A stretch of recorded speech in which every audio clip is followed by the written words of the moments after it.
Alhamdulillahirabbil alamin. Wassalatu wassalamu ala asrofil anbiya'i wal mursalin wa ala alihi washabihi ajmain. Amma ba'du. Yang terhormat Bapak Muhammad Jusantri Batubara MSI selaku dosen pengampu mata kuliah kewarganegaraan serta yang saya sayangi teman-teman sekalian. Nah, teman-teman sudah pada tahu belum apa itu korupsi, kolusi, dan nepotisme? Pastinya sudah pada tahu dong. Nah, pada kesempatan kali ini izinkan kami dari kelompok 8 yang beranggotakan Nabila Mawada, yaitu saya sendiri bersama rekan-rekan saya lainnya, yaitu Nurul Fazira Rahab, Fitri Maulida Husna, Isya Fauzia, Raihan Kusuma, serta Fikri Ansori akan menjelaskan sedikit mengenai materi pembelajaran kita, yaitu tentang korupsi, kolusi, dan nepotisme. Semoga nantinya ilmu yang kami sampaikan dapat bermanfaat bagi kita semua ya. Amin amin ya robbal alamin. Baiklah, demikian saya akhiri. Wabillahi taufiq wal hidayah. Wassalamualaikum warahmatullahi wabarakatuh.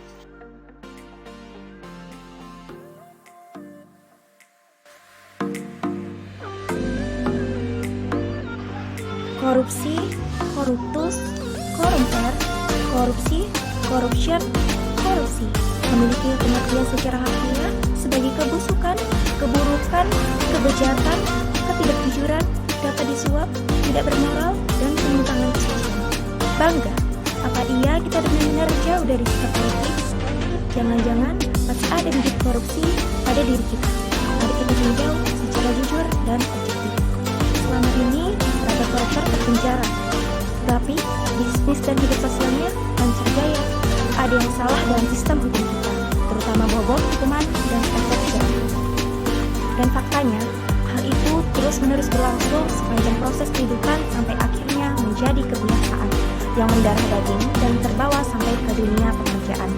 Bayangkan, seorang yang meraih karirnya dengan mental koruptif, setiap kebijakan, keputusan, anggaran yang akan dikelola untuk kepentingan pribadi dan kelompoknya dengan mengorbankan kepentingan publik. Praktik tender yang tidak fair, peradilan yang berat sebelah, jalanan rusak, banjir, macet, sekolah mahal, kesehatan mahal, dan masih banyak dampak buruk lainnya. Pikirkan setiap tindakan yang akan kita ambil. Jangan-jangan kita berkontribusi terhadap korupsi selama ini. Sejarah membuktikan eksistensi korupsi telah bergerak lintas zaman, dari zaman manusia berkuda sampai dengan manusia sudah bisa mendarat ke bulan, korupsi masih terus merajalela. Masihkah kita terus mengkorupsi? Relakah Indonesia terjajah korupsi?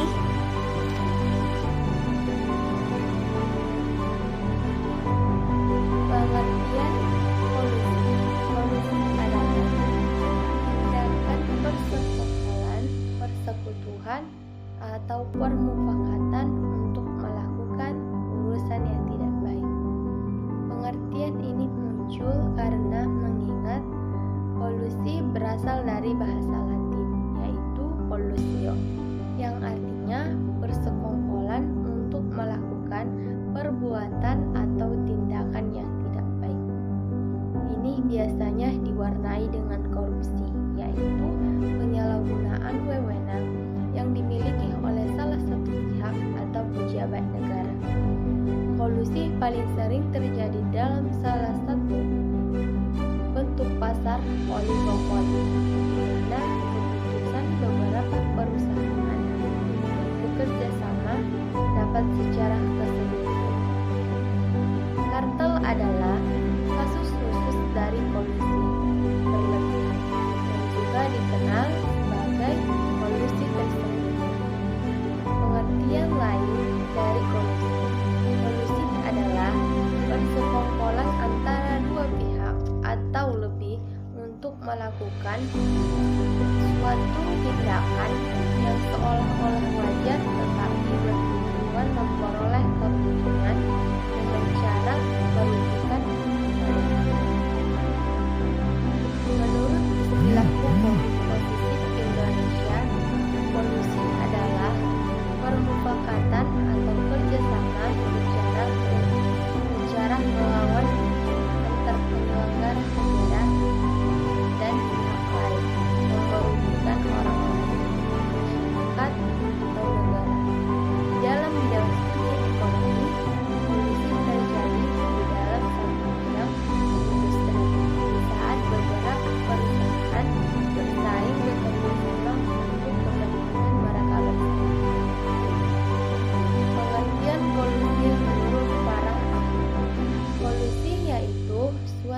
perjanjian atau kerjasama ilegal di mana tujuannya untuk menipu atau memperdaya pihak lain. Kolusi yakni kerjasama rahasia dengan maksud tidak terpuji, persekongkolan yang terjadi antara pengusaha atau pejabat pemerintah. Istilah kolusi sulit ditemukan dalam kamus politik karena ia lebih merupakan istilah makroekonomi atau ekonomi politik. Berdasarkan beberapa definisi mengenai kolusi tersebut, dapat dibuat sebuah rumusan bahwa kolusi adalah kerjasama antara pemegang jabatan publik atau amanat negara dengan pihak lain, termasuk pengusaha dengan tujuan yang tidak baik yang dapat menghambat usaha pemerataan kesepakatan. Oke, selanjutnya adalah pengertian nepotisme. Dalam Kamus Besar Bahasa Indonesia, nepotisme adalah tindakan menguntungkan sanak saudara atau teman sendiri, terutama dalam hal pemerintahan, walaupun dia tidak kompeten. Walau kita lacak dalam posisi yang netral, nepotisme sebenarnya adalah mengambil kesempatan dalam suatu keadaan, posisi, atau jabatan berdasarkan hubungan kekeluargaan. Sedangkan pengertian nepotisme dalam Islam adalah mengajukan untuk mendahulukan pemberian atau mementingkan sanak saudara atau teman sendiri, terutama dalam hal sedekah, infak, dan zakat yang betul-betul membutuhkan dan mendesak. Ada pula pengertian nepotisme dalam undang-undang adalah setiap perbuatan penyelenggaraan negara melawan hukum yang menguntungkan kepentingan keluarganya atau kroninya di atas kepentingan masyarakat, negara, dan bangsa. Yang menjadi persoalan adalah jika tindakan nepotisme dikaitkan pemberian posisi atau jabatan tertentu kepada orang yang mempunyai kekerabatan dengan seorang pelakunya tanpa memperdulikan unsur-unsur sebagai berikut. Pertama, unsur keahlian atau kemampuan yang dimiliki. Kalau nepotisme dilakukan dengan tidak memperdulikan kualitas, maka pelakunya bisa dikategorikan sebagai orang yang zalim dan dapat merusak tatanan kehidupan baik keluarga, masyarakat, negara, maupun agama. Yang kedua, unsur kejujuran. Dalam menjalankan amanat, jika nepotisme dijalankan dengan cara yang tidak dibenarkan dalam suatu peraturan atau hukum tertentu seperti menutup kesempatan kepada orang lain yang sama-sama mempunyai hak, maka ia termasuk kelompok yang bisa dikategorikan sebagai orang yang tidak jujur. Jika kita amati apa yang berlangsung sekarang ini, orang menggabung tindak pidana atau pelanggaran ketentuan ini menjadi satu istilah, yaitu korupsi, kolusi, nepotisme. Ketiga hal ini seolah telah menjadi satu kata, akan tetapi sebagai akibatnya pembahasan masalahnya sendiri menjadi tidak fokus. Sebagai konsep mengambang dan secara operasional menyulitkan. Baiklah, selanjutnya strategi penanggulangan korupsi, kolusi, dan nepotisme. Proses penegakan hukum oleh penegak hukum seperti polisi, jaksa, dan hakim ataupun yang berkenaan dengan kasus korupsi yang ada di daerah-daerah telah memiliki kemajuan yang signifikan daripada tahun-tahun sebelumnya. Namun, pengungkapan kasus korupsi, kolusi, dan nepotisme ini seringkali tidak diimbangi dengan penanganan yang serius. Sehingga dalam proses peradilannya, penanganan tersebut seringkali tidak memiliki rasa keadilan kepada masyarakat. Ketidakseriusan ini tidak terlepas dari dua hal. Yang pertama, besarnya intervensi politik dan juga kekuasaan. Dan yang kedua, relatif lemahnya moral dan integritas oleh aparat penegak hukum. Untuk mengatasi permasalahan tersebut, Peter Lancet mengungkapkan bahwa setidak-tidaknya ada beberapa hal yang dapat dilakukan untuk mengurangi intensitas kasus korupsi yang ada di daerah-daerah. Yang pertama, memutus serta merampingkan apa yang disebut dengan streamlining jaringan proses birokrasi yang bernuansa primordial di kalangan penentu kebijakan, baik itu yang berada di lembaga eksekutif, legislatif, maupun lembaga yudikatif, sehingga tata kerja dan penempatan pejabat pada jabatan-jabatan ataupun posisi-posisi tertentu benar-benar dapat dilaksanakan secara akuntabel dan profesional, serta dilaksanakan dengan pertimbangan yang profesional serta integritas moral yang tinggi, menerapkan sanksi pidana yang maksimal secara tegas, adil, dan konsekuen tanpa ada diskriminasi bagi para pelaku kasus korupsi, kolusi, maupun nepotisme, dalam artian bahwa prinsip-prinsip negara hukum haruslah diterapkan dengan cara yang tegas, adil, maupun konsekuen, terutama prinsip equality before the law. Kemudian, yang terakhir, yang ketiga, para penentu kebijakan, baik di bidang pemerintahan maupun di bidang penegak hukum, haruslah memiliki kesamaan visi, profesionalisme, komitmen, tanggung jawab, dan integritas moral yang tinggi dalam menyelesaikan kasus-kasus korupsi.